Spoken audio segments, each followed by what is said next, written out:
And welcome back. In this video, I'd like to take a big picture look at the world of antivirus support on the FortiGate. All right, so as we take a look at a few devices here, these represent devices on our network.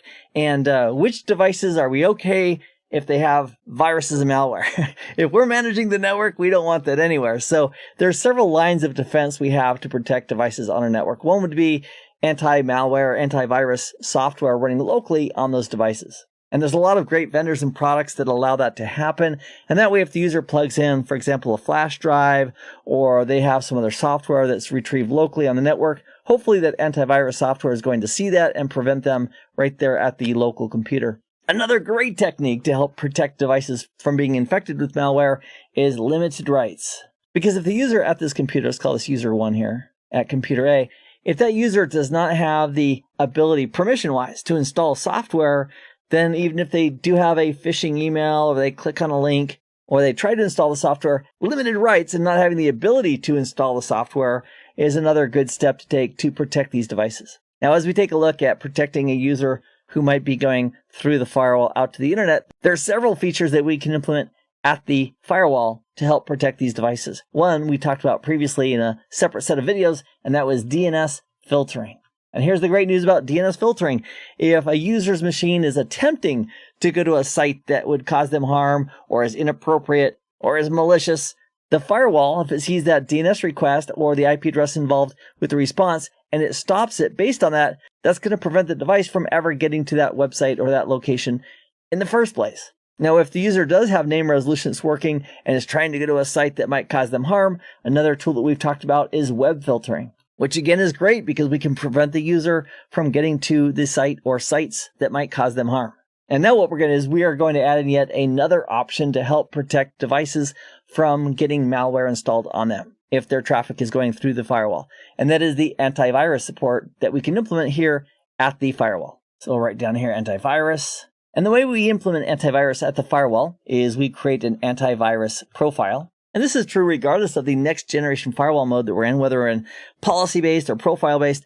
There's an AV profile available for both of them, and then we associate that AV profile with our policy.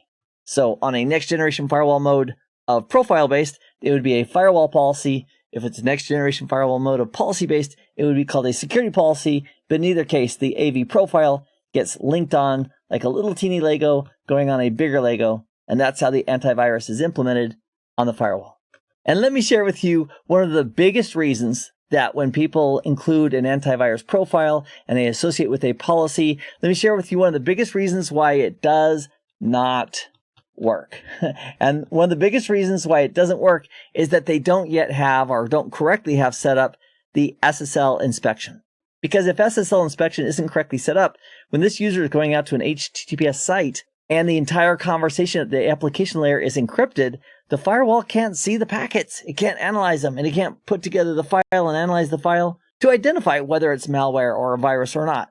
And as a result, those files can be transferred through the firewall with the firewall not knowing what they are, because we didn't have an SSL inspection profile, or if we have policy-based, an SSL inspection policy that was set up for the deep inspection that's required for the firewall to see that traffic naked just for a few moments. Now, with the antivirus profile, it can be set up as flow-based, or it can be set up as proxy-based.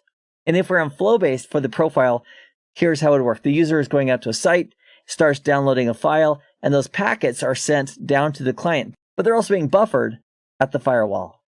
Think of it like taking the packets and the file that's being carried in those packets and putting it all together. So that's what happens in flow-based. It's sending out the packets, they're carrying the file, but when it gets to the very last packet, it's going to hold off and not send that to the user until it's reassembled all the data, had a chance to look at it.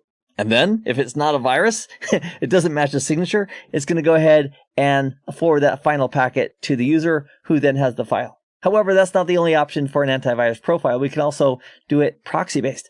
And so if we have a proxy-based antivirus profile, here's how it would work. That client requests a file, and the firewall buffers all of them without forwarding any of them to the client until it has all the packets. It then looks at the file, identifies whether or not it's a virus or malware, and if it's clean, it'll go ahead and forward it. And so the big difference here between flow-based and proxy-based is proxy is just taking a little extra step or two, making sure it has all the data before it sends any of those packets containing the file to the user who requested it. And as you might guess, the antivirus functionality, to actually have it work on the firewall, it does require the appropriate license for that support for that feature to work. So here's what I propose we do. In the next video, let's take a look at the firewall, firewall 1. We'll just verify our licenses are all in place and also that our definitions are up to date. And then we'll continue through the next videos to implement and verify the antivirus support. So I'll see you in the next video in just a moment. Meanwhile, I hope this has been informative for you, and I'd like to thank you for viewing.